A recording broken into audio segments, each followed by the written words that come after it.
రైతుకు సంవత్సరానికి 20,000 రూపాయలు ఇచ్చేట్టుగా తెలుగుదేశం పార్టీ నిర్ణయం చేశాం.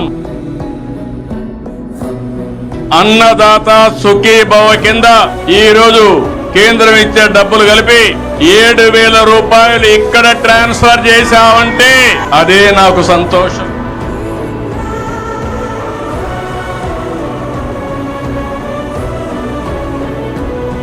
అన్నదాత సుఖీభవ 7,000 రూపాయలు ఖర్చు పెడతాండి. అన్నదాత సుఖీభవ కింద డబ్బులు పడ్డాయి. సమయానికి అన్నదాత సుఖీభవ 7,000 రూపాయలు పడ్డాయి. మాకు అన్నదాత సుఖీభవ 7,000 పడ్డాయి. ముఖ్యమంత్రి గారికి నా హృదయపూర్వక నమస్కారం. చంద్రబాబు నాయుడు గారికి నా ధన్యవాదాలు తెలుపుకుంటూ రైతన్నకు ఏడాదికి 20,000 ఇస్తామని చెప్పాం. రెండో విడత డబ్బులు ఇప్పుడు ఇస్తున్నాం. ఈ స్కీమ్ కింద తొలి విడతలో 3,174 కోట్ల రూపాయలు ఆగస్టులో జమ చేశాం. రెండో విడత 3,135 కోట్లు మీ అకౌంట్ లో జమ చేశాం.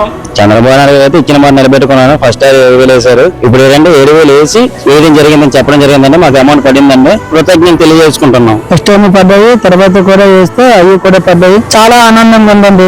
మాత్రం పక్కా నెరవేరుస్తారు. మా రైతాంగం కూడా చాలా హ్యాపీగా ఉండగలుగుతున్నాం. అనుకున్న టైం డబ్బులు కూడా వేస్తున్నాడు, చెప్పిన చేస్తున్నాడు.